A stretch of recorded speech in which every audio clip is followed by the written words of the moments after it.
Hello everyone, welcome back to my YouTube channel. So let's begin with our very first session of our 100 day series. तो देखो मैं आपको बता देती हूँ कि we are going to do 50 PYQs daily, which means next 100 days तक हम लोग 50 PYQs daily करेंगे और अगस्त के एंड तक हम लोग 5000 MCQs कर चुके होंगे, which is very good for our exam. और ये जो बुक है जिसमें पिनाकल में 6500 MCQs दिए हुए हैं, तो अगर एग्जाम एक्सटेंड हो जाता है तो हम इस 100 डे सीरीज़ को 125 या 150 डे सीरीज़ भी कर देंगे. बट एट फर्स्ट अभी फ़िलहाल हम लोग इसको 5000 का टारगेट लेके चल रहे हैं of the general studies. Okay, तो आज हमारी जो फर्स्ट क्लास है वो पॉलिटी पे बेस्ड है. तो without any delay let's start with the very first question.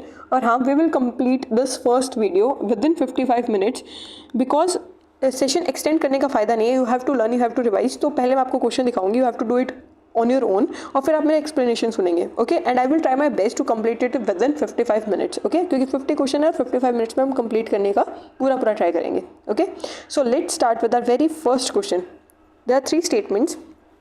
The Constitution of India divides the legislative subjects into 3 lists, namely center, state and concurrent list. ठीक है, इस स्टेट में कोई डाउट नहीं है. देखो ये तो बहुत ही बेसिक है कि भाई बेसिक है पॉलिटी का कि भाई 3 लिस्ट में डिवाइड करता है कॉन्स्टिट्यूशन. सेकंड देखते हैं, the subject of protection of wild animals and birds is transfer to the concurrent list from state list by 42nd amendment act. ठीक है, इसको एक बार होल्ड पे रखो. जैसे आप ये मान लो कि आपको ये नहीं आता है. ठीक है, नेक्स्ट देखते हैं, only the parliament of India can make laws on the subject under concurrent list. देखो पार्लियामेंट जो है वो यूनियन लिस्ट में बनाता है, जो सेंट्रल लिस्ट होती है उस पर पार्लियामेंट बनाता है, स्टेट पे स्टेट बनाएगा. तो कॉन्करेंट लिस्ट में अगर सिर्फ पार्लियामेंट बनाता तो इसकी अलग से लिस्ट बनाने की क्या ज़रूरत थी. कॉन्करेंट लिस्ट वो होती है जिसपे पार्लियामेंट और स्टेट लेजिस्लेचर दोनों मिलकर लॉज बनाते हैं. ओके, तो ये स्टेटमेंट हो गया रॉन्ग. अब हमें क्या पता है कि थर्ड वाला रॉन्ग है और फर्स्ट वाला करेक्ट है. तो ऑप्शंस देखते हैं. ये देखो इसमें फर्स्ट और 3 को करेक्ट बताया गया, मतलब ये वाला एलिमिनेट कर दो. उसके बाद में ऑल 3 भी नहीं हो सकते क्योंकि थर्ड वाला रॉन्ग है. उसके बाद में फर्स्ट तो हमें पता है कि सही है. अब सेकंड वाला हमें देखना है कि सही है कि नहीं है.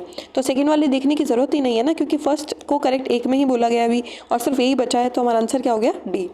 आंसर चेक करते हैं.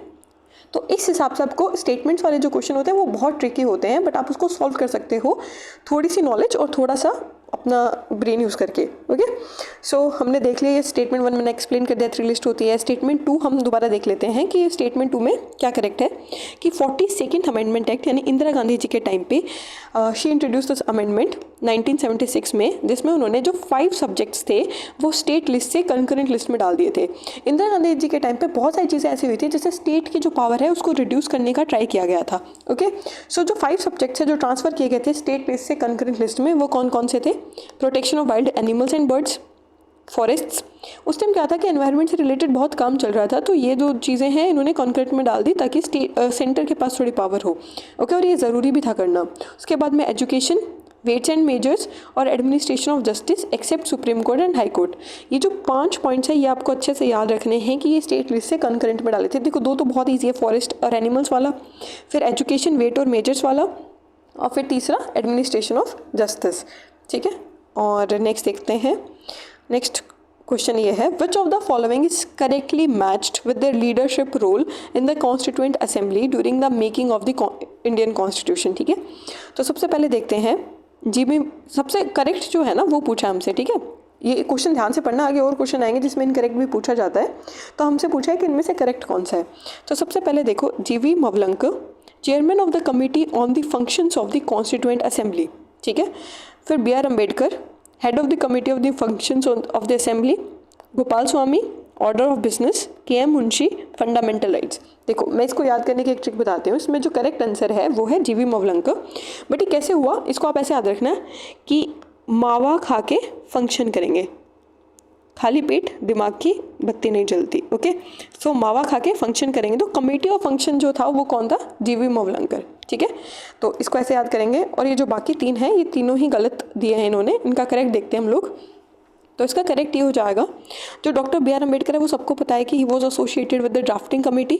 ओके, जो K.M. मुंशी है he was associated with order of business committee. देखो मुंशी जी जो है आपने पुरानी मूवीज़ में देखा होगा कि मुंशी वॉज द रिकॉर्डर और द रिकॉर्ड कीपर किसी बिजनेस में. तो जो मुंशी जी है वो क्या देखेंगे, बिजनेस देखेंगे. ओके, इसको ऐसे याद रखना। फिर है committee on fundamental rights. Fundamental rights किसके? माइनॉरिटीज़ के, ट्राइबल एरियाज़ के, और ये वो पूरी कमेटी का नाम है ये advisory committee on fundamental rights, minorities and tribal areas. तो जो माइनॉरिटी के हक की बात कर रहे हैं, जो ट्राइबल एरियाज़ की बात कर रहे हैं, जो फंडामेंटल राइट्स की बात करें, वो कौन है? हमारे भाई सरदार वल्लभ भाई पटेल। तो इस हिसाब से आप याद करोगे तो आपको याद हो जाएगा। उसके बाद में क्या है कि जो फंडामेंटल राइट्स की जो सब कमेटी है, ठीक है, इसमें कंफ्यूज मत होना। देखो दो चीज़ें होती है, एक तो ये होता है कि फंडामेंटल राइट्स, माइनॉरिटीज, ट्राइबल, जो तीनों लोगों का ध्यान रख रहे हैं वो तो हमारे बड़े भाई वल्लभ भाई पटेल, ठीक है। और जो सिर्फ फंडामेंटल राइट्स की सब कमेटी को हेड कर रहे हैं वो कौन है? JB कृपलानी। इनकी कृपा से हमारी फंडामेंटल राइट्स की सब कमेटी बनी है। Got it? नेक्स्ट देखते हैं third question, who headed the credentials committee in the constituent assembly. ठीक है, देखो इसको भी मैं आपको एक ट्रिक बताती हूँ याद करने की। इसका आंसर है अलादी कृष्ण स्वामी अय्यर। तो क्रेडेंशियल यानी क्रेडिबिलिटी क्या है तुम्हारी? तो क्रेडिबिलिटी क्या है कि we follow 3 religions, Alladi Krishna Iyer. Okay, तो तुम्हारी क्रेडिबिलिटी क्या है? That you follow 3 religions. तो इस हिसाब से इसको याद कर लेना, ठीक है, अलादी कृष्ण स्वामी अय्यर। उसके बाद में देखते हैं TT Krishnamachari. He was the key member of the drafting committee. Drafting committee के चेयरपर्सन कौन थे? Doctor BR Ambedkar. और जो कृष्णमाचारी है वो इसी के ड्राफ्टिंग कमेटी के मेंबर थे। ओके, जवाहरलाल नेहरू जो थे he is known for holding the power. ठीक है, तो यूनियन पावर्स कमेटी जो है ही हेडेड बाय जवाहरलाल नेहरू, और यूनियन कॉन्स्टिट्यूशन कमेटी और स्टेट्स कमेटी, ये तीनों जो है वो जवाहरलाल नेहरू होल्ड करते हैं। कौन कौन सी कमेटी? एक तो यूनियन पावर कमेटी, यूनियन में जो पावर है वो, एक यूनियन कॉन्स्टिट्यूशन, देखो यूनियन वर्ड आ गया ना, यूनियन की पावर, यूनियन का कॉन्स्टिट्यूशन, और स्टेट्स की कमेटी। स्टेट पे रुतबा भी, दबदबा भी नेहरू जी बनाएंगे, यूनियन में पावर में भी नेहरू जी देखेंगे, यूनियन का कॉन्स्टिट्यूशन भी नेहरू जी देखेंगे। ठीक है, तो 3 चीज़ें नेहरू जी देख रहे हैं। मुंशी जी का हमने पढ़ ही लिया, ऑर्डर ऑफ बिजनेस वाला। नेक्स्ट देखते हैं, एक second. Okay, who was the chairperson of the advisory committee on fundamental rights, minorities, tribal and excluded areas? अभी पढ़ के आए थे हम, सरदार वल्लभ भाई पटेल, नो डाउट। उसके बाद में नेक्स्ट क्वेश्चन देखते हैं। The Indian constitution is often described as quasi federal and federal in form, unitary in spirit, primary due to which characteristics. कि ये तो हमें पता है कि क्वासी फेडरल बहुत लोग कहते हैं इसको, बट ये क्यों कहते हैं, इनमें से कौन सा कैरेक्टरिस्टिक है वो? ठीक है, तो अब देखते हैं हम सबसे पहले equal representation of states in Rajya Sabha. ये स्टेटमेंट ही गलत है, राज्यसभा में स्टेट्स का इक्वल रिप्रेजेंटेशन नहीं है। ठीक है, राजस्थान की ज़्यादा सीट्स है, सिक्किम की बहुत कम सीट्स है। ठीक है, तो ये स्टेटमेंट गलत हो गया। सेकंड देखो, the presence of a written constitution. नहीं, रिटन कॉन्स्टिट्यूशन तो अमेरिका में भी है, but it is not quasi federal, you know, so ये गलत है। Strong centralizing tendencies and powers of the union government. ठीक है, तो strong centralizing tendencies and powers of the union government, यही वो वजह है जिसकी वजह से हम क्वासी फेडरल कहते हैं। क्वासी फेडरल क्या हुआ? देखो फेडरल क्या होता है? फेडरल यानी, फेडरल का मतलब क्या होता है कि सेंटर और स्टेट के बीच का जो रिलेशन है उसको फेडरलिज्म कहते हैं। ठीक है, और क्वासी फेडरल क्यों बोला है कि इनका जो रिलेशन है वो बराबर नहीं है। जो बराबर होता तो क्या होता है, ये प्रॉपर फेडरलिज्म होता, बट यहाँ सेंटर जो है वो स्टेट से ज़्यादा स्ट्रॉन्ग है, तो ये क्या हो गया? क्वासी फेडरल हो गया। Got it? तो हमारा आंसर C करेक्ट हो जाएगा। The existence of independent judiciary, ये तो ऐसे ही इन्होंने स्टेटमेंट दे दिया, ऐसा कुछ नहीं है। इंडिपेंडेंट जुडिशरी का और क्वासी फेडरल का कोई रिलेशन नहीं है, क्योंकि फेडरलिज्म सेंटर स्टेट की बात करता है और ये जुडिशरी का अलग से डाल रहे हैं, तो थर्ड टायर है, इसको हटा दो। ठीक है, तो नेक्स्ट देखते हैं। वैसे ये बोला किसने था कि क्वासी फेडरल नेचर में है? KC वेरे ने। ठीक है, ये याद रखना, ये बहुत इंपॉर्टेंट है, ये PYQ है, पीछे पूछा गया था कि जो क्वासी फेडरल नेचर है ये किसने बोला था? तो KC वेरे ने बोला था। ओके, नेक्स्ट देखते हैं। The system of federalism in India divides power between. Federalism power किसके बीच में डिवाइड करता है? सेंटर और स्टेट्स। अभी समझाया मैंने आपको। ठीक है, लोकसभा और राज्यसभा के बीच में जो पावर डिवाइड होगी उसको बाइकैमरलिज्म कहते हैं। प्रेसिडेंट और गवर्नर, ये तो 2 अलग अलग एग्जीक्यूटिव हेड हो गए सेंटर और स्टेट के, और एग्जीक्यूटिव और जुडिशरी, ये सेपरेशन ऑफ पावर हो गया। ठीक है, नेक्स्ट क्वेश्चन देखते हैं। The preamble of the Indian constitution to be sovereign socialist secular democratic republic, इनमें से कौन सी टर्म जो है वो 42nd अमेंडमेंट एक्ट 1976 में आई थी, यानी इंदिरा गांधी जी ने इनमें से कौन सी टर्म डाली थी? ठीक है, तो ये अगर आपने पढ़ा है तो ये होगा सोशलिस्ट और सेकुलर। ऐसा नहीं था कि हमारी कंट्री पहले सेकुलर नहीं थी, हमारी कंट्री पहले सेकुलर भी थी और सोशलिस्ट भी थी, बट ये उन्होंने उस टाइम डाला था 1976 में। ओरिजिनल कॉन्स्टिट्यूशन में ये नहीं है। Got it? ये जो 2 है, जब स्टार्ट हुआ, जब हमने 1950 में इसको वो अडॉप्ट कर किया था, उस वक्त ये नहीं थे 2 जो थे, ये सॉरी सोशलिस्ट और सेकुलर नहीं थे। ये वर्ड जो है वो लेटर ऑन ऐड किए गए थे। ओके, 42nd अमेंडमेंट से। और क्या क्या ऐड किया गया था 42nd अमेंडमेंट से? एक वर्ड इंटीग्रिटी भी ऐड किया गया था, ठीक है, सोशलिस्ट सेकुलर इंटीग्रिटी, कहाँ पे? प्रियम्बल में। और एक चीज़ ध्यान रखना कि जो 42nd अमेंडमेंट है इसको मिनी कॉन्स्टिट्यूशन भी कहा जाता है, क्योंकि इस टाइम बहुत सारी चीज़ें अमेंड की थी इन लोगों ने, ठीक है। तो ये हो गया हमारे पास। नेक्स्ट देखते हैं, who among the following was the chairperson of drafting committee? Ambedkar, doctor B R Ambedkar. हमने पढ़ के आए हैं अभी हम लोग कि ड्राफ्टिंग कमेटी के कौन थे। ये चीज़ याद रखना कि इनमें से कौन से मेंबर्स है ऑफ द ड्राफ्टिंग कमेटी। ये पिछले साल क्वेश्चन था कि ड्राफ्टिंग कमेटी का इनमें से कौन सा मेंबर है, ठीक है। तो इसको ऐसे याद रखना, देखो कुछ तो बी आर अम्बेडकर जी हमें याद हो जाएगा, एक है गोपाल स्वामी अयंगर, अलादी कृष्ण स्वामी अयंगर, और एक मैं बताती हूँ कि बी एल मित्तर की जगह माधव राव, और खेतान की जगह टी कृष्णमाचारी। तो ये चार तो कृष्ण जी के अलग अलग नेम हो गए, चार ये हो गए, एक अम्बेडकर जी, 5, 7 मेंबर है, एक मुंशी जी और एक मोहम्मद सादुल्ला। ओके, तो ये हो गया हमारे पास 7 मेंबर्स। नेक्स्ट देखो, who was the home minister? जैसे अभी मोटा भाई है तो उस वक्त कौन थे फर्स्ट कैबिनेट के? अभी मोटा भाई है तो उस टाइम कौन थे? वल्लभ भाई। ओके, सरदार वल्लभ भाई पटेल। उसके बाद में थोड़ा और देख लेते हैं, राजेंद्र प्रसाद जी जो थे वो फूड एंड एग्रीकल्चर संभालते थे। उसके बाद में और क्या था, C Rajagopalachari, he was minister of industries. और मौलाना अब्दुल कलाम आज़ाद, ये एजुकेशन मिनिस्टर, कलम से याद रख लेना एजुकेशन। सी राजगोपालाचारी ये राजा थे तो इंडस्ट्रीज ही देखेंगे। और राजेंद्र प्रसाद जी जो थे वो डॉक्टर थे, किसके? एग्रीकल्चर के। इसको आप ऐसे रिलेट करके याद कर लेना। ओके, नेक्स्ट देखते हैं, with reference to the Indian council act of 1892 consider the following statements, ठीक है। इट सिग्निफिकेंटली इंक्रीज्ड, यहाँ पे नंबरिंग नहीं है ना, 1 2 3, it significantly increased the number of official members in the central legislative council. अगर आपको ये नहीं भी आता है तो इसको मैं बताती हूँ आपको कैसे सॉल्व करना है। जैसे अगर आपको नहीं पता कि इंक्रीज किया था या नहीं किया था, ठीक है। नेक्स्ट देखो, it empowered the legislative council to discuss the budget and address questions to the executive, ठीक है। जो बजट है उस पर डिस्कशन हो गया था इस टाइम, और जो एग्जीक्यूटिव जो क्वेश्चन है उससे क्वेश्चन किया जा सकता था, ठीक है। तो ये वाला तो हुआ था उस वक्त, इसमें कोई दो राय नहीं है, बहुत बेसिक है ये, इसका इंपॉर्टेंट फैक्टर है ये कि बजट पे डिस्कशन अलाउ कर दिया गया था। थर्ड देखो, it introduce the principle of direct election for non official members of provincial legislative council. Direct election नहीं किए थे, डायरेक्ट इलेक्शन 1909 वाले एक्ट में आए थे, ठीक है। तो ये तो बहुत सबको पता है कि डायरेक्ट इलेक्शन जो है ये जैसे कुछ इंपॉर्टेंट होते हैं, ऑर्डिनेंस, डायरेक्ट इलेक्शन, ये कब आए थे, कौन से एक्ट में आए थे, तो ये आपको पढ़ना बहुत इंपॉर्टेंट है। तो ये थर्ड वाला गलत है। अब हमारा थर्ड गलत है और हमारा सेकंड सही है, तो हमारा आंसर आ गया। हमें फर्स्ट का पता हो या नहीं पता हो, हमें उससे मतलब नहीं है, हमारा आंसर आ गया। ओके, पर फिर भी देख लेते हैं। फर्स्ट हमारा गलत है क्योंकि इन्होंने क्या किया था कि जो नंबर है वो किसका बढ़ाया था? नॉन ऑफिशियल मेंबर्स का। ओके, ऑफिशियल मेजोरिटी नहीं, नॉन ऑफिशियल मेंबर का इंक्रीज़ किया था। उसके बाद में बजट पे डिस्कशन अलाउ कर दिए गए थे, और इनडायरेक्ट मेथड्स जो थे इलेक्शन के वो यूज़ हुए थे, जैसे नॉमिनेशंस वगैरह। डायरेक्ट इलेक्शंस जो है वो 1999 में आए थे, 1909 में, ठीक है।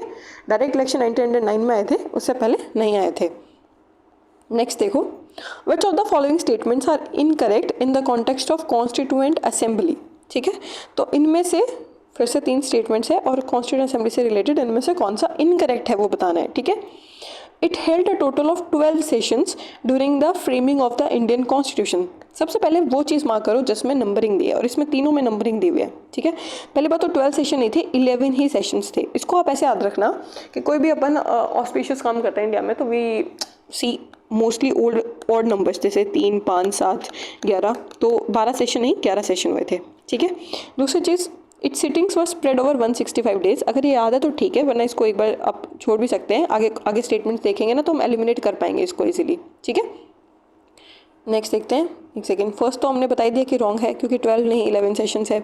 सेकेंड को होल्ड पे डालो। थर्ड देखो, the first session was held on 9 दिसंबर 1947, नहीं 1946, बहुत बेसिक है, यहाँ पे एक हिल जाएगा और आप इसको करेक्ट कर दोगे 9 दिसंबर 1946 में, तो ये भी रॉन्ग है। फर्स्ट और थर्ड तो गलत है ही, ये हटा दो, एलिमिनेट कर दो, ये भी एलिमिनेट कर दो। अब हमें सेकंड देखना पड़ेगा, ठीक है। अगर आपको सेकंड पता है तो 165 डेज़ ही करेक्ट आंसर है, क्योंकि 165 डेज़ ही था, तो हमारा आंसर हो जाएगा ए। 1 और 3 इज करेक्ट, इनकरेक्ट, ठीक है। पहला और थर्ड गलत है। कितने हुए थे? 2 years 11 months एंड 18 days, तो टोटल कितना हो गया? 165 days। ठीक है। उसके बाद में फर्स्ट सिटिंग 9 दिसंबर 1946, और डॉक्टर सच्चिदानंद सिन्हा जो थे फ्रेंच प्रैक्टिस से इनको वो बना दिया गया था प्रेसिडेंट, इंटरिम प्रेसिडेंट। ठीक है, कि भाई ओल्डेस्ट मेंबर है उसको चूज़ करके प्रेसिडेंट, इंटरिम प्रेसिडेंट बनाया गया था उस टाइम। ये फ्रेंच प्रैक्टिस होती है। बाद में राजेंद्र प्रसाद जी को बनाया गया था, okay, as a permanent president. Next देखो, consider the following statements regarding Indian judicial system. ठीक है, the Indian constitution has establish an independent judicial system, ये करेक्ट है। आर्टिकल 50 से ये मेंशन किया गया था कि there shall be separate judiciary, और in this system executive and legislature must not restrain the functioning of the judiciary in such a way that it is unable to deliver justice. Correct statement है। जो article 50 उसी में ये mention, उसी में ये लिखा गया है कि जो एग्जीक्यूटिव लेजिस्लेचर है उनसे जुडिशरी को अलग करो, और ऐसा कुछ भी फंक्शनिंग नहीं होना चाहिए। एग्जीक्यूटिव और लेजिस्लेचर ऐसा कोई फंक्शन नहीं लाएंगे जिससे वो जो जुडिशरी है उसके काम में बाधा डाले। ठीक है, इसीलिए तो वो जो एक्ट था नेशनल जुडिशियल NJC, उसको स्ट्रक डाउन कर दिया था जुडिशरी ने कि भाई ये हमारी इंडिपेंडेंस को ख़राब कर रहा है काइंड ऑफ। तो ये वाला जो स्टेटमेंट है ये भी करेक्ट है और ये वाला स्टेटमेंट भी करेक्ट है, तो हमारा आंसर हो जाएगा both 1 and 2। Okay, so independence और नॉन इंटरफेरेंस ये फीचर है। ओके, ये रहा आर्टिकल 50 ऑफ DPSP, मतलब कॉन्स्टिट्यूशन में DPSP में आर्टिकल 50। ठीक है, नेक्स्ट देखो, who among the following while praising the amending feature of the Indian Constitution he said this variety in the amending process is wise but is rarely found? Wise and rarely found, amending जो है, amendment के लिए ये वाले चीज़ किसने बोली थी इनमें से? ठीक है, तो ये बहुत ही फैक्चुअल है, केसी वेरे ने ये चीज़ बोली थी। इनका नाम ऊपर भी पढ़ के आए हम लोग। ठीक है, इन्होंने ये बोला था कि क्वासी फेडरल है इंडिया का जो फेडरलिज्म है वो। हम देख लेते हैं बाकियों ने क्या बोला है। ग्रेनविले ऑस्टिन जी ने बोला था कि जो अमेंडिंग प्रोसेस है वो one of the most ably conceived aspects of the constitution and tool for social revolution. ठीक है, ग्रेनविले ऑस्टिन क्या करना चाहते हैं? सोशल रेवोल्यूशन लाना चाहते हैं। ओके, एवर्जेनिक्स ने क्या बोला था कि जो इंडियन कॉन्स्टिट्यूशन है वो largest and most detailed in the world है और ये है paradise of the for the lawyers. ठीक है, ठीक है, 8/4 तो इतना इंपॉर्टेंट है नहीं आई गेस। नेक्स्ट देखते हैं, constitution of the following statement regarding the feature of the constitution of India, इनमें से जो गलत है वो बताना है। यूनिवर्सल एडल्ट फ्रेंचाइज है, ये मेंशन है किस किस के लिए? लोकसभा और स्टेट लेजिस्लेटिव असेंबली के इलेक्शंस के लिए। ओके, और डुअल सिटीजनशिप नहीं है, ये हम सबको पता है। डुअल सिटीजनशिप इंडिया में नहीं है, ये USA में एग्जिस्ट करता है। ऐसे थोड़ी है कि हमारे पास जैसे हरियाणा है तो उसकी अलग सिटीजनशिप है और इंडिया की अलग सिटीजनशिप है, वो होता है डुअल सिटीजनशिप। तो ऐसा नहीं है ना, तो वी हैव सिंगल सिटीजनशिप। तो सेकंड वाला रॉन्ग है, तो B is the correct answer. Okay, ये रहा अडल्ट फ्रेंचाइज कहाँ मेंशन है? आर्टिकल 326 में अडल्ट फ्रेंचाइज मेंशन है, और किस किस कौन से इलेक्शन में? स्टेट लेजिस्लेचर के और लोकसभा के। ओके, तो एज जो है वो पहले 18 ईयर्स थी वोट के लिए, पर उसको इंक्रीज कर दिया 21 कर दिया गया था by 61st constitutional amendment act 1988। Rajiv Gandhi ji के टाइम पे ये जो एज है उसको 18 कर दिया गया था 21 से। ठीक है, अर्लियर जो था ये वोट डालने वाली जो एज थी वो 21 थी, उसको 18 कर दिया गया राजीव गांधी जी के टाइम पे 61st कॉन्स्टिट्यूशनल अमेंडमेंट एक्ट से। ठीक है, और डुअल सिटीजनशिप तो है ही नहीं, सिंगल सिटीजनशिप है। नेक्स्ट देखो, which of the following statements are incorrect? अब देखो, the constitution empowers the prime minister to proclaim 3 types of emergency. ध्यान देना, 3 टाइप्स ऑफ इमरजेंसी तो ठीक है, बट प्राइम मिनिस्टर को एम्पावर कर रहा है, यहीं खेलेगा वो प्रेसिडेंट को एम्पावर करता है। यानी पहला स्टेटमेंट हो गया गलत, पहला स्टेटमेंट गलत है तो इसको हटाओ, इसको हटाओ। ठीक है, अब हमें पता है कि 4 वाला तो करेक्ट है ही, यानी 4th क्या है? ये रहा, the constitution provides for universal adult suffrage. अभी करके आए मेरे क्वेश्चन, 4th वाला करेक्ट है। अब इन दोनों में से कोई एक ही करेक्ट होगा। Reservation policy is there to uplift the disadvantage sections of the society. इसमें तो कोई दो राय नहीं है, ये तो करेक्ट है। फिर C करेक्ट हो गया कि रिजर्वेशन पॉलिसी है तो सही कॉन्स्टिट्यूशन में कि डिसएडवांटेज सेक्शन को वो करने के लिए। आर्टिकल 16 किस लिए है फिर, है ना, रिजर्वेशन तो है ही। Supreme court has no power of judicial review. वाह, फिर इतने टाइम से कोर्ट कर क्या रहा है अगर जुडिशियल रिव्यू की पावर उसके पास नहीं है? तो ऑफकोर्स है, तो ये हो गया गलत और ये भी हो गया गलत। तो हमारा आंसर आ गया इट्स 2 and 4। गलत बताना था ना हमें, तो हमारा आंसर आ गया, एक सेकेंड, 1 और 3, ये रहा, A is the correct answer. ठीक है, तो अभी हो गया, मैंने बताई दिया आपको कि 3 टाइप्स ऑफ इमरजेंसी है, national emergency, presidents rule, financial emergency और जुडिशियल रिव्यू है। कहाँ कहाँ पे मेंशन नहीं है दो ये वर्ड जुडिशियल रिव्यू, बट है आर्टिकल 13, 32, 131 से 136 और 143 और 226। आगे देखते हैं। अब फिर से इनकरेक्ट पूछा है, अब इसको ध्यान से करेंगे हम लोग। एक सेकेंड, 1 2 3 4। दो India has a federal system of the constitution, अच्छा, दो India has a federal system the constitution does not mention the word federation, कि इंडिया के पास फेडरल सिस्टम तो है बट कॉन्स्टिट्यूशन जो है ये फेडरेशन वर्ड मेंशन नहीं करता है। तो ये बहुत बहुत करेक्ट है। ये देखना, इस चीज़ को आप थोड़ा ध्यान से समझना, ये बहुत बारी रिपीट होगा फेडरेशन वाला क्वेश्चन। देखो, जो अंबेडकर जी थे उन्होंने ये बोला था कि अमेरिका जो है ना वो एक फेडरेशन है, ठीक है। और फेडरेशन का मतलब क्या होता है कि एक एग्रीमेंट होता है। तो एग्रीमेंट में क्या होता है कि जो जितने भी पार्टीज होती है इस एग्रीमेंट की, उन सबके पास राइट्स होता है कि वो कभी भी एग्रीमेंट को तोड़ के बाहर निकल सकती है। तो अगर हमने ये लिखा कि इंडिया एक फेडरेशन है, तो जो स्टेट्स हैं उनके पास राइट हो जाएगा कि वो इस फेडरेशन को छोड़ दे, यानी वो इंडिया को छोड़ के बाहर जा सकते हैं।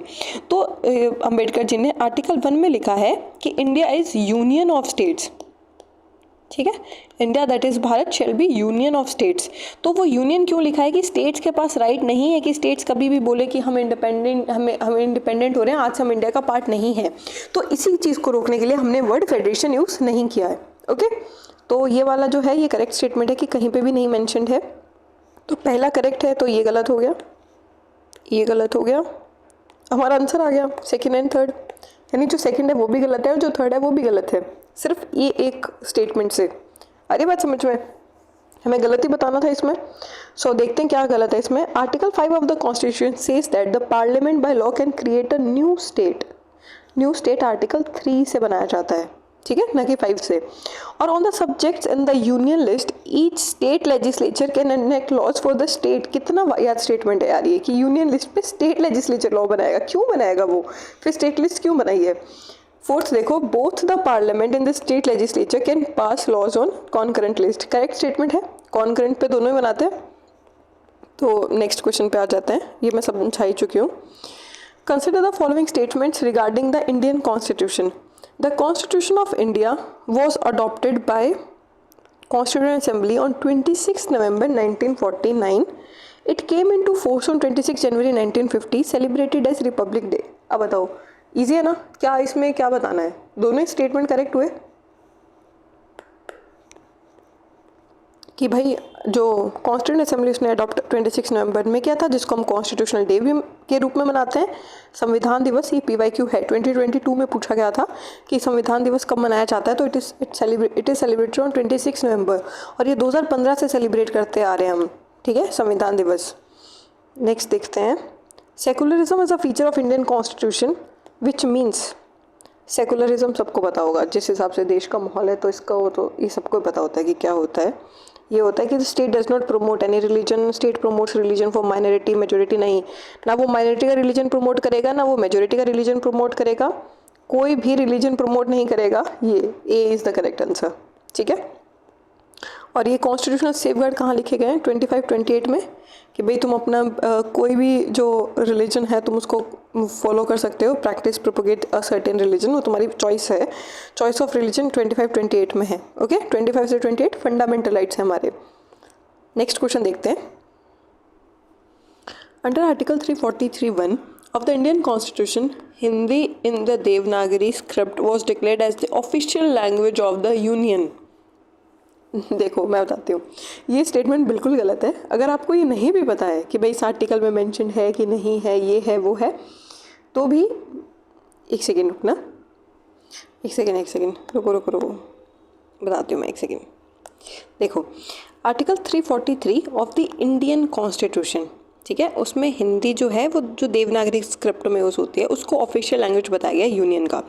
अगर आपको पता है कि सर्टेन एक्ट से ये भी बताया गया है कि प्रेसिडेंट जो है वो आफ्टर 15 to 20 ईयर्स के बाद में वो क्या करेगा कि जो इंग्लिश का यूज़ होना है उसको बंद कर देगा और हिंदी को ही प्रमोट करेगा, ठीक है। अगर आपने थोड़ी बहुत पीछे से हिस्ट्री पढ़ी है तो रिवोल्ट होने लगे थे फिर साउथ इंडियन स्टेट से कि भाई तुम कम्प्लीटली हिंदी को नहीं ला सकते हो और इंग्लिश को कम्प्लीटली एलिमिनेट नहीं कर सकते हो। दो ये कॉन्स्टिट्यूशन में मेंशन है कि after certain period of time कि तुम इंग्लिश को कम्प्लीटली एलिमिनेट कर दोगे और हिंदी को प्रमोट करेगा कौन करेगा, प्रेसिडेंट करेगा। बट ऐसा हुआ नहीं क्योंकि रिवॉल्ट बहुत तेज़ी से आ गए थे तो हमने इंग्लिश का जो है यूज़ करना कंटिन्यू कर दिया। ठीक है, तो ये वाला स्टेटमेंट करेक्ट है, ऐसा कॉन्स्टिट्यूशन में मेंशन्ड है। मैंने उसको एक्ट से रिलेट कर दिया तो मैंने इसको पहले गलत बता दिया, तो ये करेक्ट स्टेटमेंट है। दो एक एक्ट है उसके अंदर ये मेंशन्ड है कि जो इंग्लिश है उसको ऑफिशियल पर्पज़ के लिए यूज़ किया जाएगा। ठीक है, इस एक्ट का नाम था ऑफिशियल लैंग्वेज एक्ट 1963। इस एक्ट में मेंशन था कि भाई इंग्लिश जो है उसको ऑफिशियल जो काम है उसमें कंटिन्यू करेंगे, पार्लियामेंट या जो भी है यूनियन का काम है उसमें हम कंटिन्यू करेंगे। ठीक है, तो उसमें इंग्लिश का मेंशन है, कॉन्स्टिट्यूशन में हिंदी का ही लिखा हुआ है, तो ये करेक्ट स्टेटमेंट है। And this declaration was made in the year 1949। Of course उस टाइम कॉन्स्टिट्यूशन बन रहा था तो उसी टाइम डिक्लेयर किया गया था ये। तो both A and B correct. ये थोड़ा टफ है क्वेश्चन बट ठीक है, थोड़ा सा आपको नॉलेज एनहांस करोगे तो हो जाएगा। ये देख लेते हैं यहाँ पे, declaration of Hindi in the Devanagari script, ये हो गया, हमने अभी पढ़ के आए हैं इसको। और with international numerals use for official numbers, ध्यान देना इस चीज़ को। आर्टिकल 341 हिंदी देवनागरी स्क्रिप्ट में ऑफिशियल लैंग्वेज, और जो नंबर्स होंगे वो कौन से, ये जो अपन यूज़ कर रहे हैं ये वाले। ठीक है, उसके बाद में कॉन्स्टिट्यूंट असेंबली टाइमलाइन हो गया हिंदी दिवस 14 सितंबर 1949, और इंग्लिश लैंग्वेज क्लॉज ये रहा ऑफिशियल लैंग्वेज एक्ट 1963 में। ठीक है, कि भाई English to continue alongside Hindi for official work for an initial period of 15 साल। ठीक है, 15 साल के लिए बोला था कि तुम 15 साल तक इसको कंटिन्यू करोगे इंग्लिश को। ओरिजिनल क्लॉज ये कहता था, बाद में क्या गया कि ये एक्ट लेकर आए हम लोग और इस एक्ट से इंग्लिश का यूज़ हमने आगे तक कर दिया। ठीक है, कोई टाइम पीरियड फिक्स नहीं था। पहले इनिशियली क्या था 15 साल तक करना था, फिर जो रिवॉल्ट हुए साउथ इंडियन स्टेट से तो हमने इसको कैंसिल कर दिया और हमने इंग्लिश का यूज़ कंटिन्यू रखा। नेक्स्ट देखो, the preamble of the constitution of India describes the country as a secular state. Correct statement है, सेकुलरिज्म पढ़ के आए थे अभी हम 42nd अमेंडमेंट एक्ट से। In a secular state the government does not uphold any religion as the state religion, भी correct statement है, बोथ स्टेटमेंट करेक्ट है। हाँ कि भाई सेकुलर है मतलब स्टेट रिलीजन है ही नहीं कोई। उसके बाद में ये क्या है, फेमिनिन एसर्बोमाई केस, और इसमें इतना कुछ नहीं। अथेस्टिक स्टेट पूछा है, ठीक है, जो प्रोहिबिट करता है किसी भी अथीस्ट जो भगवान में नहीं मानता है। ठीक है, और थियोक्रेटिक स्टेट वो होते हैं जहाँ पे रिलीजियस अथॉरिटी की चलती है, जैसे ईरान। ठीक है, वो थियोक्रेटिक स्टेट्स होते हैं। अथिस्ट वो होते हैं जो भगवान में मानते ही नहीं है, जैसे चाइना। और थियोक्रेटिक स्टेट्स वो होते हैं जहाँ पे जो रिलीजियस अथॉरिटी है उनकी चलती है, ईरान अभी बताया मैंने आपको। नेक्स्ट देखते हैं, which of the following word sequences is correct as per preamble of the constitution. Sequence बताना है, ठीक है। Sovereign, socialist, secular, democratic, republic. Sovereign, socialist, sovereign, secular, नहीं, sovereign, socialist, secular, democratic, republic, हाँ यही होगा। ठीक है, इसको फ्लो में याद करोगे आप तो आपको याद हो जाएगा, जैसे जस्टिस, लिबर्टी, इक्वालिटी, फ्रेटर्निटी, ये इस लाइन में है, और sovereign, socialist, secular, democratic, Republic. Okay, तो इस हिसाब से आप पढ़ लेना, इसको याद रख लेना कि सोवरेन, सोशलिस्ट, सेकुलर, याद हो जाएगा वैसे रिदम में। और नहीं याद हो रहा तो इसको ऐसे याद करना कि सोवरेन, सोक, सेकंड्स लास्ट में, ओ साथ साथ में आएंगे, आज़ादी पहले, फिर सोशलिस्ट बनेंगे, फिर सेकुलर बनेंगे। नेक्स्ट क्वेश्चन देखते हैं। The national anthem of India Jana Gana मन was adopted in Hindi version of by the constituent assembly in 1950। देखो, जो नेशनल एंथम है और जो नेशनल सॉन्ग है, ये जो दोनों चीज़ें हैं, ये जब कॉन्स्टिट्यूशन हमने वो किया था ना, अनेक्ट किया था, इम्प्लीमेंट किया था, उस टाइम 1950 में ही हम लोगों ने ये दोनों चीज़ें अडॉप्ट की थी, नेशनल एंथम और नेशनल सॉन्ग भी। तो ये करेक्ट है। It was originally composed in Bengali by Rabindranath Tagore and titled Bharoto Bhagya विधाता। देखो, ये ना जवाब खुद से ही दे रहा है, इन्होंने बोला कि हिंदी वर्जन में हमने इसको अडॉप्ट किया, यानी अगर हमने इसको हिंदी वर्जन में अडॉप्ट किया है तो इसका कोई दूसरी भाषा में भी वर्जन होगा। और जब हमें पता है कि नेशनल एंथम रविंद्रनाथ टैगोर जी में लिखा है और उनकी जो लैंग्वेज थी वो बंगाली थी, तो ये भी करेक्ट होने के चांसेस है। अगर आपको नहीं आता तो आप इसमें रिस्क ले सकते हो और तुम्हारा स्टेटमेंट करेक्ट हो जाएगा। ठीक है, थोड़ा पढ़ लेते हैं इसके बारे में। देखो फर्स्ट परफॉर्मेंस जो था ना, जो फर्स्ट टाइम इसको कहाँ गाया गया था, इंडियन नेशनल कांग्रेस की जो असेंबली है उसमें कब गाया गया था, तो कोलकाता सेशन जब हुआ था 27 दिसंबर 1911 तब गाया गया था। ये ईयर ऐसे याद करना। बंगाल का पार्टीशन क्या था 1905 के आसपास, और 1911 में उस पार्टीशन को रिमूव कर दिया गया था कि अब से ये पार्टीशन नहीं माना जाएगा। दिल्ली दरबार जब लगा था उस टाइम में, तो 1911 में ये फर्स्ट टाइम गाया गया था। और जो कांग्रेस के सेशंस होते थे वो at the end of the year होते थे, विच मीन्स दिसंबर, तो 27 दिसंबर। और कलकत्ता सेशन बंगालीज की लैंग्वेज है, तो गाया कहाँ गया होगा, कलकत्ता सेशन में। ठीक है, हाँ, इसका टाइटल जरूर याद रखना बंगाली में, भरतो भाग्यो विधाता। ओके, संस्कृताइज्ड बंगाली। अडॉप्शन 24 जन 1950, कॉन्स्टिट्यूशन अडॉप्ट करने से 2 दिन पहले।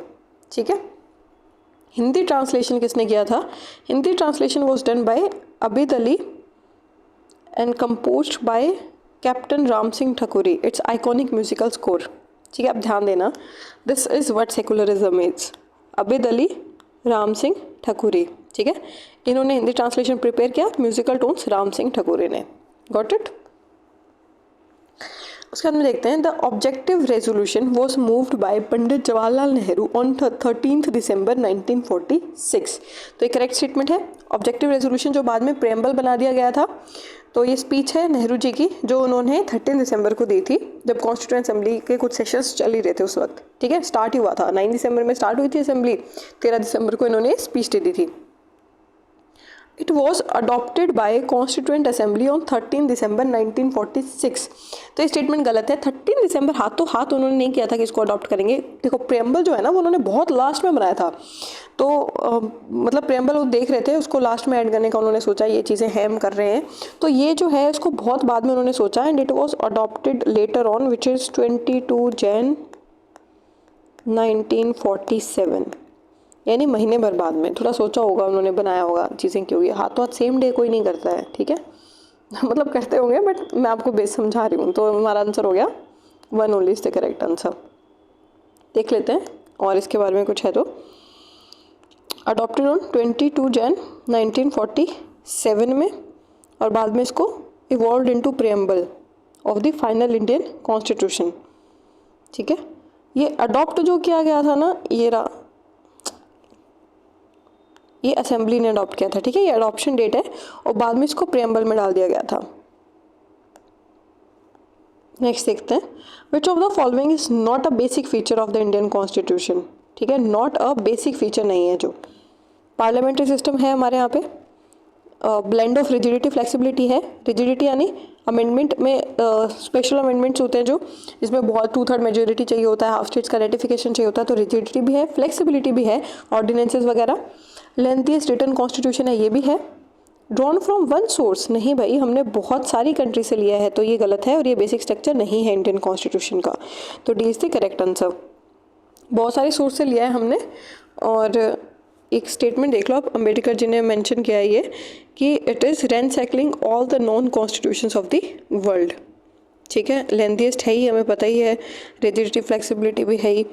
नेक्स्ट देखते हैं, which of the following statements is correct in the context of Indian constitution के कॉन्टेक्स्ट में कौन सा स्टेटमेंट करेक्ट है। 3 मेजर ऑर्गन्स है गवर्नमेंट की, लेजिस्लेचर, एग्जीक्यूटिव, जुडिशरी, इसमें कोई दो राय नहीं है, करेक्ट स्टेटमेंट है। और हमें करेक्ट ही पूछा है ना, हाँ करेक्ट ही पूछा है। ठीक है, नेक्स्ट देखो, a separation of functions rather than powers is followed.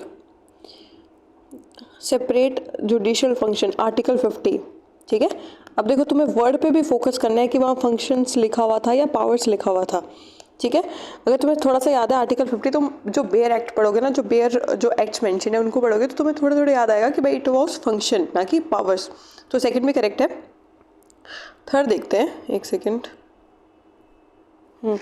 All organs of the government are independent, नहीं, जो जुडिशरी है सिर्फ उसी की इंडिपेंडेंस की बात की गई है आर्टिकल 50 में। जो बाकी जो 2 ऑर्गन्स है उनका नहीं मेंशन्ड है। ठीक है, वो जो दोनों ऑर्गन्स है वो इंडिपेंडेंट नहीं है, वो आंसरेबल है टू ईच अदर। ठीक है, जो वो है लोकसभा है इज आंसरेबल टू पार्लियामेंट। नहीं sorry, wait a second. Council of minister और जो सीएम है, और काउंसिल ऑफ मिनिस्टर और जो पीएम है, they are answerable to Lok Sabha और स्टेट लेजिस्लेचर असेंबली। तो ये जो है ये एग्जीक्यूटिव होता है और ये जो होता है ये लेजिस्लेचर होता है। तो executive is answerable to legislature. आगे बात समझ में? तो ये सारी ऑर्गन्स इंडिपेंडेंट नहीं होती है, जैसे एग्जीक्यूटिव है वो लेजिस्लेचर को आंसरेबल होती है, सिर्फ जुडिशरी है जो कि इंडिपेंडेंट है। Got it? तो हमारा आंसर हो जाएगा 1 and 2 is correct answer, third वाला करेक्ट नहीं है। ये रहा चेक्स एंड बैलेंसेस, ठीक है। Executive is a part of and responsible to legislature, बताया भी मैंने आपको। और नेक्स्ट देखते हैं। Doctor K M Munshi, a member of drafting committee, described the preamble of the Indian constitution as the political horoscope of our constitution and sir Ernest Barker referred the preamble as identity card of the constitution. देखो मैं आपको बताती हूँ, इसमें correct पूछा है। इस चीज़ को ऐसे याद रखना, आइडेंटिटी कार्ड जो है वो पालखी वाला जी ने बोला था, जो पालखी लेके जाएगा उसको अपना आईडी कार्ड दिखाना पड़ेगा महल में जाने के लिए। तो इसको ऐसे याद रखो, आइडेंटिटी कार्ड किसने बोला था? पालखी वाला जी ने, तो ये गलत हो गया। उसके बाद में जो है के एम मुंशी जी ने, ये करेक्ट स्टेटमेंट है कि उन्होंने बोला था मुंशी जी के पास इतना पैसा, वो कैसा आया? क्योंकि वो हॉरोस्कोप अपना हाथ दिखाते थे लोगों को, ठीक है। तो मुंशी जी ने क्या बोला? Political horoscope of our constitution. तो पहला स्टेटमेंट करेक्ट है, दूसरा गलत है। तो अर्नेस्ट बेकर ने एक्चुअल में क्या बोला था कि इन्होंने बोला था कि जो प्रियम्बल है वो की नोट है टू द कॉन्स्टिट्यूशन। अर्नेस्ट बाकर है, ये पूरे दिन बोलते रहते हैं कि भाई नोट्स बनाओ, ठीक है। तो इसको ऐसे याद रख लेना। ये मैंने बोला था ना, पालखी वाला जी ने बोला है identity card of the constitution. Soul of the constitution, Pandit Thakur Das Bhargava. Thakur ji ने बोला है कि मैं तुम्हारा सोल निकालूंगा बाहर। तो सोल का किसने बोला है? ठाकुर, पंडित ठाकुर दास भार्गव ने। ओके, नेक्स्ट देखते हैं। When was the preamble to the Indian constitution amend कब हुआ था? 1976 में 42nd अमेंडमेंट एक्ट से, ठीक है। तो 20 थी करेक्ट आंसर, इंदिरा गांधी जी ने किया था। नेक्स्ट देखते हैं। When is the constitution day observed? अभी मैंने आपको बताया, पिछले साल भी पूछा गया था, 2022 में पूछा गया था, संविधान दिवस लिखा गया था उसमें, कॉन्स्टिट्यूशन डे नहीं था। तो इट वॉज सेलिब्रेटेड ऑन 26 नवंबर, और ये 2015 से स्टार्ट किया हमने सेलिब्रेट करना, ठीक है। ये रहा, इट वॉज स्टार्टेड तो 2015 से हमने लिखा है, यहाँ मेंशन नहीं है कहीं। ये रहा सेलिब्रेशन इन 2015, ठीक है, तब से हमने इसको सेलिब्रेट किया। बाकी देख लेते हैं। 12 जनवरी को क्या है? एक सेकेंड। 12 जनवरी को क्या है? National youth day, Swami Vivekananda की बर्थ एनिवर्सरी आती है। 26 जनवरी को रिपब्लिक डे, पता ही है सबको। और 31 अक्टूबर नेशनल यूनिटी डे, राष्ट्रीय एकता दिवस, सरदार वल्लभ भाई पटेल जी की बर्थ एनिवर्सरी है। Got it? Who among the following is called as father of the Indian Constitution? Bhimrao Ambedkar, सबको पता है, बहुत इजी सवाल है ये। थोड़ा बाकियों के बारे में पढ़ लेते हैं अपन। B R Ambedkar ji, he was known as modern Manu. और पी सुब्रमण्यम से member of constituent assembly Madras से थे। Gopinath Bardoloi first chief minister of Assam of chairperson, Bharat Ratna मिला हुआ है इन्हें। डॉक्टर राजेंद्र प्रसाद का सबको पता है, ये फर्स्ट प्रेसिडेंट ऑफ इंडिया थे, परमानेंट प्रेसिडेंट बनाया गया था इनको असेंबली का, ठीक है। डॉक्टर राजेंद्र प्रसाद को परमानेंट प्रेसिडेंट बनाया गया था कॉन्स्टिट्यूएंट असेंबली का, and he was the first president of independent India. Got it? Next देखो, consider the following statements about the designer of the Indian national flag. ये देखो, ये पिछले 2022 में पूछा गया था यही सवाल, बट इसमें था वन लाइनर, सेम ये नहीं था, रिपीट नहीं हुआ है, बट उनका कैलीग्राफर जो थे उनका पूछा गया था, ठीक है, प्रेमचंद रायजादा जो थे उनके बारे में। अब स्टेटमेंट्स देखते हैं हम। Pingali Venkayya presented original design of the Indian flag with red and green colours to Mahatma Gandhi 1921। देखो, अगर आपने ये पढ़ा है तो आपको पता होगा कि भाई ये करेक्ट स्टेटमेंट है, उन्होंने ही प्रेजेंट किया था। और the national flag was adopted by the constituent assembly 22 जुलाई 1947। हाँ देखो, नेशनल जो सॉन्ग है और जो नेशनल एंथम है, ये दोनों जो है वो 26 जनवरी से 2 दिन पहले यानी 24 जनवरी 1950 को अडॉप्ट किए गए थे, ठीक है। पर जो नेशनल फ्लैग है वो आज़ादी से पहले ही अडॉप्ट कर लिया था हमने, विच इज़ 22 जुलाई 1947। 15 अगस्त को आज़ादी मिल रही है, हमने आज़ादी से 15-20 दिन पहले ही अडॉप्ट कर लिया नेशनल फ्लैग, क्योंकि आज़ादी मिलेगी तो हमें फहराने के लिए कोई चाहिए तो सही झंडा हमारा, तो इसलिए हमने इसको पहले अडॉप्ट कर लिया था। इसको ऐसे याद रखना आप। Got it? तो both statement are correct.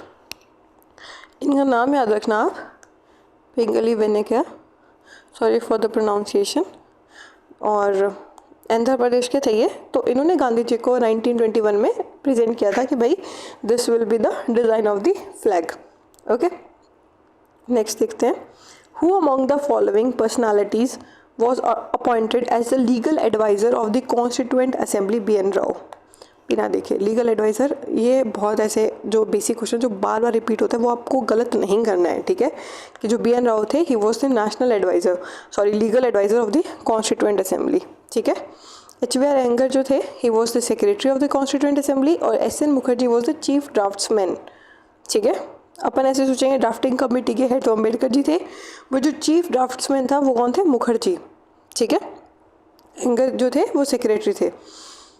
Next देखो, the original constitution of India was hand written in English by Prem Behari Narain Raizada following italic style. Italic style सही है, प्रेम बिहारी रायज़ादा सही है, हैंड रिटन भी है, तो ये करेक्ट स्टेटमेंट है, ठीक है। मैंने आपको बोला था ना ये रिपीटेड क्वेश्चन है, इनका पिछले साल भी पूछा गया था 2022 में।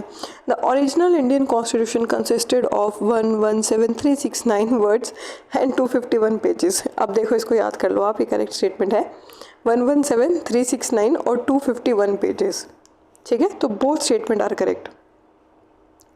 नेक्स्ट देखते हैं, ये रहा, who among the following personalities was the chief draftsman of the constituent assembly. अभी पढ़ के आए हम ऊपर, S N Mukherjee, he was the chief draftsman. जो ड्राफ्टिंग कमेटी के हेड थे वो तो अम्बेडकर जी थे, वो जो चीफ ड्राफ्ट्समैन थे वो मुखर्जी थे, ठीक है। नेक्स्ट देखते हैं, the Hindi version of the original Indian constitution was written in calligraphic style by Vasant Krishan Vaidya.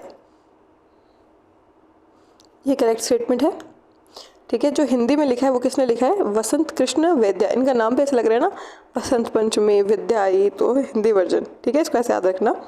Artist from Santiniketan including Nandalal Bose, Beohar Ram Manohar Sinha decorated and beautifully the original constitution. Correct statement है, शांति निकेतन से जो स्टूडेंट्स है वो आए थे और they have decorated the constitution, तो ये करेक्ट स्टेटमेंट है। बस इनका दो का नाम याद रखना आप, रिपीट हो सकता है सवाल, नंदलाल बोस और बिहार राम मनोहर सिन्हा, ठीक है। तो हमारा हो गया बोथ स्टेटमेंट्स आर करेक्ट। और इसमें किसी का मेंशन है क्या, आर्ट स्टाइल मेंशन कर दिया, ठीक है। नेक्स्ट देखते हैं, the structural part of the Indian constitution is largely derived from the government of India 1935। ये करेक्ट स्टेटमेंट है। बहुत सारी चीज़ें जो है हमारे जो कॉन्स्टिट्यूशन में है वो जो 1935 एक्ट है उससे कॉपी ली गई थी, एकदम कॉपी मारा इस एक्ट का, ठीक है, बहुत सारी चीज़ें। Second, the act provided for the division of the powers between centre units through federal, provincial and concurrent list. ये भी करेक्ट स्टेटमेंट, उसमें भी 3 लिस्ट मेंशन थी, तो हमारा आंसर हो जाएगा बोथ 1 और 2, ठीक है। तो ये 60% ऑफ द कॉन्स्टिट्यूशन यहीं का इसी एक्ट का कॉपी है जो 1935 में है। इससे और क्या क्या हमने प्रोविजंस लिए हैं, जैसे जो रेजिडुअरी पावर्स है, जैसे जो सेंटर के पास आ जाएगी तो वो किसके पास थी उस टाइम, ब्रिटिश गवर्नर जनरल के पास। और उसके बाद में हाँ ये चीज़ याद रखना कि जो नेहरू जी है ना, उन्होंने इस एक्ट को क्रिटिसाइज़ किया था, ठीक है। इन्होंने बोला था कि as a machine with strong breakers but no engine, a charter of slavery and whatever it is, जो भी कुल मिला के उन्होंने इसको क्रिटिसाइज़ किया था, ठीक है। ऐसे लिखा आ जाए तो आप इसको देख लेना कि कॉपी मारा है तो सपोर्ट किया होगा फ्रीडम फाइटर्स ने, नहीं, इसको कॉपी बताया, मतलब इसको क्रिटिसाइज़ किया था नेहरू जी ने। Not a unitary feature. अब देखो दो चीज़ें होती है, एक होता है यूनिटरी फीचर, एक होता है फेडरल फीचर, ठीक है। फेडरल फीचर वो जिसमें सेंटर और स्टेट है जो इक्वल पावर होल्ड कर रहे हैं, यूनिटरी वो जिसमें सेंटर जो है वो स्टेट से ज़्यादा स्ट्रॉन्ग दिखाया जाता है, वो, ठीक है। अब इसमें हम देखेंगे, ये देखो ये एकदम सेम क्वेश्चन रिपीटेड है। ये देखो इंटीग्रेटेड जुडिशरी जो है, देखो इसको ऐसे एक दो चीज़ें होती है, एक तो होता है इंटीग्रेटेड जुडिशरी, एक होता है इंडिपेंडेंट जुडिशरी। देखो जिसमें डी आता है ना और फेडरल में डी आ रहा है तो इंडिपेंडेंट वाला क्या होगा, फेडरल फीचर होगा, और इंटीग्रेटेड जुडिशरी में टी आ रहा है और यूनिटरी में टी आ रहा है तो इंटीग्रेटेड वाला क्या होगा, यूनिटरी फीचर होगा। तो इसमें क्या आ रहा है, टी आ रहा है, यानी ये यूनिटरी फीचर है।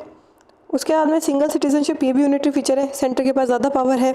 उसके बाद में appointment of the governor of the president, ठीक है, गवर्नर को प्रेसिडेंट अपॉइंट करा, यानी सेंटर ज़्यादा स्ट्रॉन्ग हो गया, तो ये भी यूनिटरी, ये भी यूनिटरी, ये भी यूनिटरी है। सिर्फ ये जो है वो फेडरल फीचर है, which is bicameral legislature, यानी लोकसभा और राज्यसभा दोनों का होना। Got it. तो ये फेडरल फीचर है। नेक्स्ट क्वेश्चन देखते हैं, division of the powers written constitution, independent judiciary are the federal feature. अभी मैंने आपको बताया independent judiciary federal feature. Division of power भी करेक्ट है, सेंटर स्टेट में इक्वल पावर डिवाइड हो रही है, मतलब इक्वल नहीं हो रही है तो भी सेंटर स्टेट में पावर डिवीजन हो रहा है। रिटन कॉन्स्टिट्यूशन है, उसी में तो लिखा हुआ है ना ये कि पावर डिवाइड हो रही है, और इंडिपेंडेंट जुडिशरी, तो statement 1 is correct. All India services is a federal feature of the Indian constitution. All India services में जो सेंटर है उसके पास ज़्यादा पावर रह रही है, तो विच मीन्स कि ये क्या है, यूनिटरी फीचर है, तो only 1 statement is correct. Okay, तो all India services is a unitary feature. Next देखो, with reference to the constituent assembly which of the following statement is correct. The constituent assembly ratified India's membership of commonwealth in May 1947। Next देखो, the constituent assembly adopted national anthem in January 1950। Correct है, अभी बताया मैंने आपको कि national anthem और national song दोनों जनवरी में एक साथ लिए गए थे, ये वाला इनकरेक्ट हो गया, ठीक है, क्योंकि ये 1940 दिखा रहे हैं यहाँ पे, 1950 में किया था सॉन्ग और एंथम साथ साथ मिलाई थी 24 जैन को। गॉट इट, तो ये गलत हो गया हमारा। थर्ड देखो, the constituent assembly adopted national flag in July 1949। ये रॉन्ग स्टेटमेंट हो गया, हमने आज़ादी से पहले 22 जुलाई 1947 को अडॉप्ट किया था, आज़ादी से पहले ही हमने फ्लैग अडॉप्ट कर लिया था, अभी पढ़ के आए हैं, तो ये गलत हो गया। वैसे तो आंसर बी आ गया, हमें पता है, बट कॉन्स्टिट्यूएंट असेंबली ने कॉमनवेल्थ की मेंबरशिप कब रेटिफाई की थी, ये भी PYQ है, पिछले साल पूछा गया था कि भाई कब रेटिफाई किया गया था, तो ये ईयर आप याद रखना, ये रहा 1949 में, ठीक है, नॉट इन 1947। नेक्स्ट देखो, how many female members were part of the constituent assembly. जब कॉन्स्टिट्यूशन बन रहा था तो फीमेल मेंबर्स कितनी थी, देखो 15 फीमेल मेंबर्स। गॉट इट, 15 थी, 15 फीमेल मेंबर्स। कुछ के नाम अपन देख लेते हैं कि क्वेश्चंस पूछे जाते हैं। सरोजिनी नायडू, सुचेता कृपलानी, विजय लक्ष्मी पंडित, नेहरू जी की सिस्टर है, राजकुमारी अमृत कौर, ये फ्री इंडिया की फर्स्ट हेल्थ मिनिस्टर है, ठीक है, दक्षानी वेलायुधान, ये ओनली दलित वुमेन मेंबर है उस टाइम, और बेगम एजाज रसूल, ये ओनली मुस्लिम वुमेन है, ठीक है। तो इन दोनों का नाम तो आपको भूलना ही नहीं है बिल्कुल, पहली दलित वुमेन एंड पहली मुस्लिम वुमेन, या फिर ओनली दलित या only Muslim women. Okay, next देखो, which of the following statement is incorrect. Incorrect बताना है। B Pattabhi Sitaramayya was the chairperson of House Committee of the Constituent Assembly. A.V. Thakkar was the founder of Bharatiya Vidya Bhavan in 1938. J.B. Kripalani was the president of Indian National Congress during independence. And K.M. Munshi served as the Ministry of Agriculture and Food. गलत है ना, Munshi ji was not the minister, Rajendra Prasad was the minister. Okay, so D is the incorrect statement. नहीं, एक second, ओ मैंने year नहीं पढ़ा, wait a second, एक second को हटाती हूँ मैं। इनकरेक्ट पूछा है ना, तो KM Munshi ministry of agriculture and food 1952। अच्छा, बाद में राजेंद्र प्रसाद जी को बनाया था शायद, या इंटीरियम में थे वो, तो मुंशी जी को बनाया गया था एक इस टाइम पीरियड के लिए। और ये जो है ना भारतीय विद्या भवन, ये वाला इनकरेक्ट है, क्योंकि ये मुंशी जी ने इस्टेब्लिश किया था भारतीय विद्या भवन, ठीक है, A.V. ठक्कर ने नहीं किया था। सो इसमें देख लेते हैं हम, थोड़ा टफ था। भारतीय विद्या भवन मुंशी जी 1938 में, तो ठक्कर पप्पा ने क्या किया था फिर, ही फाउंडेड भील सेवा मंडल, ठीक है, भील की सेवा बप्पा करेंगे, भील सेवा मंडल, या बप्पा की सेवा भील करेंगे तो भील सेवा मंडल ठक्कर बप्पा 1922 में। P Pattabhi Sitaramayya house committee के चेयरपर्सन थे ये, और history of the Indian national Congress ये बुक इन्होंने लिखी है। देखो, हाउस कमेटी पट्टाभी सीतारमैया और आचार्य JB Kripalani headed Indian national Congress, chaired 1947 में, फंडामेंटल सब कमेटी हम पढ़ के आए हैं अभी, तो सेम चीज़ है।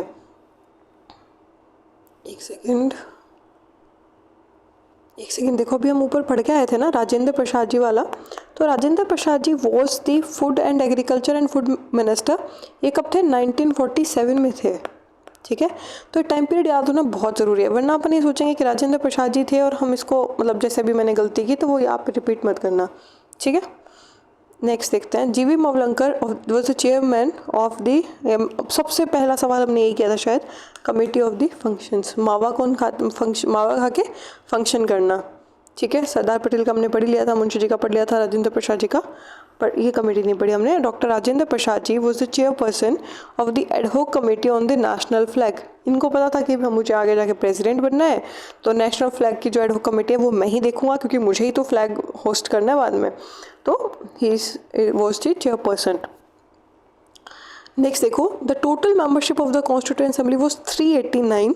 Out of this 93 members represented the princely states. देखो ये बिल्कुल स्टेटमेंट करेक्ट है, 93 जो है वो सीट्स प्रिंसली स्टेट्स रिप्रेजेंट कर रहा था, और उसके बाद में जो है ये जो टोटल मेंबरशिप है वो 389 है, ये भी करेक्ट स्टेटमेंट है। तो हमारा आंसर हो जाएगा बोथ 1 and 2।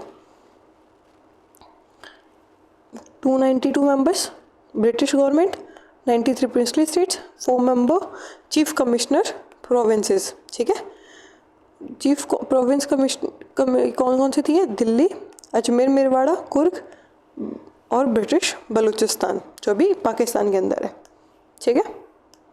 नेक्स्ट क्वेश्चन देखते हैं, the member of the constituent assembly signed the constitution of India on, कौन सी तारीख को क्या था। देखो सबसे पहले तो तुम ये करो, इसको एलिमिनेट करो, ठीक है। सब सोचेंगे कि 26 नवंबर को क्या था, उसमें हमने अडॉप्ट कर लिया गया था पर हमने साइन नहीं किया था, और ये तो बहुत ही बाद में है, 2 साल बाद, मतलब लागू होने के 2 साल बाद क्यों साइन करेंगे। तो वी हैव साइंड इट, और ये 26 नवंबर 1948 में तो बना भी नहीं था, तो इसका कोई तुक ही नहीं बन रहा है। तो हमारा आंसर हो जाएगा 24 जन 1950, जिस दिन हमने नेशनल एंथम और नेशनल सॉन्ग अडॉप्ट किया था, उसी दिन हमने साइन भी किया था। Got it. ये लिखा हुआ है 284 members of the assembly signed, okay. सबसे पहला सिग्नेचर जो था वो जवाहरलाल नेहरू जी का था, और जो राजेंद्र प्रसाद जी था उनका लास्ट सिग्नेचर था। Nehru was the first prime minister and Rajendra Prasad was the first president of India. तो इनका लास्ट सिग्नेचर था और इनका फर्स्ट था, ओके। नेक्स्ट देखते हैं, in which year did Motilal Nehru chairman and 8 other Congress leaders draft a constitution for India. ये नेहरू रिपोर्ट की बात हो रही है, ये भी PYQ है, इतना इंपॉर्टेंट है भाई, पिछली बार भी पूछा गया था और इन्होंने क्वेश्चन दोबारा पूछा है। सो 44 क्वेश्चन है ना हमारा, इसमें हो जाएगा 1928 में नेहरू रिपोर्ट आई थी। Correct statement is C, Nehru report.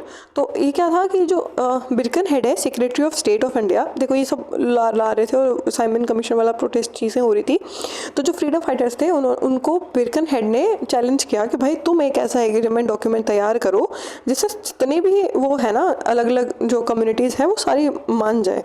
तो बिरकन हेड के चैलेंज करने पर नेहरू रिपोर्ट पेश की गई थी, किसके द्वारा, मोतीलाल नेहरू, जो कि नेहरू जी के फादर थे। तो पूछे कि नेहरू रिपोर्ट कौन लाया था, तो जवाहरलाल नेहरू नहीं लाए थे, मोतीलाल नेहरू लाए थे, ओके। नेक्स्ट देखते हैं, और इस रिपोर्ट में क्या था, एक सेकंड, की रिकमेंडेशंस भी देख लेते हैं हम। की रिकमेंडेशन इसकी ये थी कि डोमिनियन स्टेटस होना चाहिए इंडिया के पास। उसके बाद में 19 फंडामेंटल राइट्स भी मेंशन किए गए थे, जिसमें वुमेन के राइट्स की भी बात की गई थी, वुमेन का जो वोटिंग राइट है उसके बारे में बात की गई थी, जो 19 फंडामेंटल राइट्स मेंशन किए गए थे, ओके। लिंग्विस्टिक प्रोविंस होगी, लैंग्वेज के बेसिस पे प्रोविंसेस होगी, उसके बाद में फेडरल स्ट्रक्चर होगा और जॉइंट इलेक्टोरेट्स होंगे। Got it.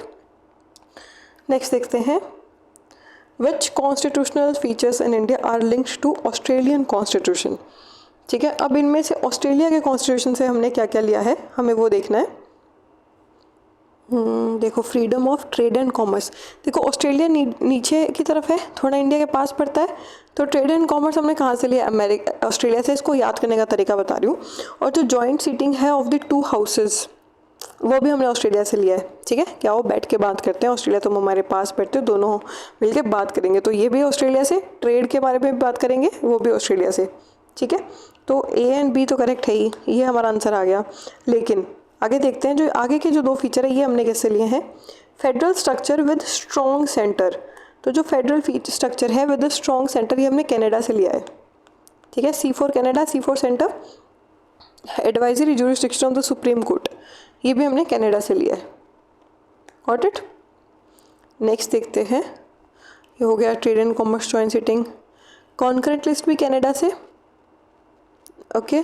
नहीं, कॉन्करेंट लिस्ट कनाडा से नहीं लिया हमने, वेट अ सेकंड, कनाडा से हमने ये लिया advisory jurisdiction of the supreme court, और एक ये स्ट्रॉन्ग सेंटर वाला।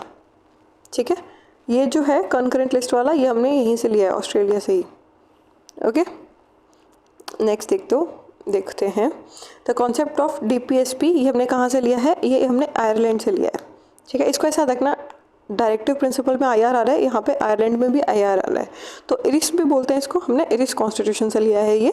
और इरिस ने कहाँ से लिया है, इन्होंने स्पेन से लिया था। ठीक है, they have adopted this from Spain, Spain से इरिस ने लिया और इरिस से हमने ले लिया। Got it. अब बाकी हम थोड़ा और देख लेते हैं, और हमने क्या क्या लिया इरिस से, कि भी नॉमिनेशन होगा 12 मेंबर्स का राज्यसभा में, और इलेक्टिंग ऑफ द प्रेसिडेंट, ये दो चीज़ें वो भी हमने इरिस से लिया है। US हमने क्या क्या लिया है, फंडामेंटल राइट्स लिए हैं, जुडिशियल रिव्यू लिया है, दो ये वर्ड मेंशन नहीं है कहीं कॉन्स्टिट्यूशन में, बट स्टिल ये है हमारे यहाँ पे provision. Removal process of the supreme Court and High court जजेस, ये भी हमने USA से लिया है। UK से क्या लिया है, bicameral parliament, cabinet system, single citizenship, first pass the post system, prerogative rights. तो देखो जो भी चीज़ें ना, मोस्ट ऑफ द चीज़ें जो होगी ना हमारी पार्लियामेंट में जो वर्क करे, वो हमने ज़्यादातर UK से लिया है, क्योंकि है ना इतने टाइम उन्होंने हम पे राज किया, तो हमने उनसे काफ़ी चीज़ें हम यूज टू हो गए थे, तो हमने उनको एज इट इज़ अडॉप्ट कर लिया था। नेक्स्ट देखते हैं, the republic feature of the Indian constitution has been borrowed from French constitution, liberty, equality, fraternity in the preamble also taken from French constitution. देखो ये तीनों तो बिल्कुल ली गई है, जो लिबर्टी, इक्वालिटी, फ्रेटर्निटी है, ये तीनों हमने फ्रेंच कॉन्स्टिट्यूशन से लिया है। एंड ये जो रिपब्लिक है, ये भी हमने फ्रेंच से लिया है। Got it. तो हमारा आंसर हो जाएगा बोथ 1 and 2। फ्रेंच लेगेसी, और USSR से हमने रशिया से क्या लिया है, वो हमारा दोस्त है, हमें उसके प्रति हमारी ड्यूटीज़ निभानी है, तो फंडामेंटल ड्यूटीज़ लिए हमने। पॉलिटिकल, इकोनॉमिक, सोशल जस्टिस, दो पुतन करते नहीं हैं, बट फिर भी हमने सोशल, पॉलिटिकल, इकोनॉमिक जस्टिस उनसे लिया है। और जर्मनी से हमने क्या लिया है, suspension of the fundamental rights. उस टाइम जैसे मान लो हिटलर है, तो वो फंडामेंटल राइट्स देता ही नहीं था, तो इनको सस्पेंड करना है अगर नेशनल इमरजेंसी के टाइम पे, तो हमने कहाँ से सीखा है, जर्मनी से। Got it. नेक्स्ट देखते हैं, which of the following constitutions inspire the law making process in India. कौन करेगा बताओ, ब्रिटिश। इतने टाइम से हम उन्हीं का लॉ मेकिंग प्रोसेस देख रहे थे कंट्री में, तो हम यूज टू थे, तो हमने उन्हीं का प्रोसेस अडॉप्ट किया है।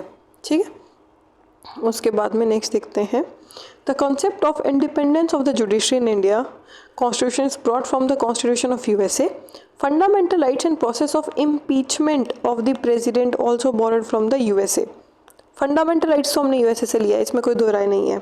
ठीक है, हमने इंडिपेंडेंस ऑफ जुडिशरी भी USA से लिया है, वहाँ की जुडिशरी बहुत ज़्यादा इंडिपेंडेंट है। अगर तुमने वो कोट सुना होगा कि भाई पार्लियामेंट जो है वो ब्रिटेन का स्ट्रॉन्ग है, और जो जुडिशरी है वो USA का स्ट्रॉन्ग है। ठीक है, कि भाई पता नहीं डोंकी को डॉग बना सकता है, बट फॉरगेट इट। बस इतना याद रखो कि जो पार्लियामेंट है वो ब्रिटेन का स्ट्रॉन्ग है, और जो जुडिशरी है वो USA का स्ट्रॉन्ग है। Got it. तो हमारे तीनों करेक्ट है, तो हमारा आंसर हो जाएगा बोथ 1 and 2। अब देखते हैं थोड़ा डिटेलिंग में, अमेरिकन बोरोइंग्स, दोनों स्टेटमेंट करेक्ट है। जुडिशियल इंडिपेंडेंस, फंडामेंटल राइट्स, और impeachment of the president under article 61। Vice president भी हमने यहीं से सीखा है, क्योंकि USA के पास है। और removal process for the senior जजेस, ये भी USA से सीखा है हमने। अगर हमने आज़ादी का सीखा है, तो हमने रिमूवल भी वहीं से सीखा है जजेस का। तो लास्ट क्वेश्चन है आज का, the Indian constitution adopted the first pass the post system from American constitution. गलत, अभी पढ़ के आए थे हम लोग ब्रिटेन से, तो ये गलत हो गया। In the first pass the post system the candidate with the highest votes is declared elected even without an absolute majority.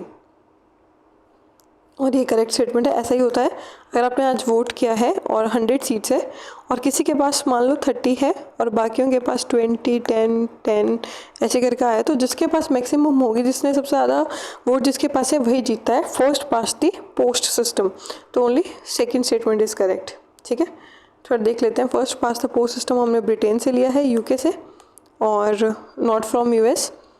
First pass the post system जिसने सबसे पहले जीता।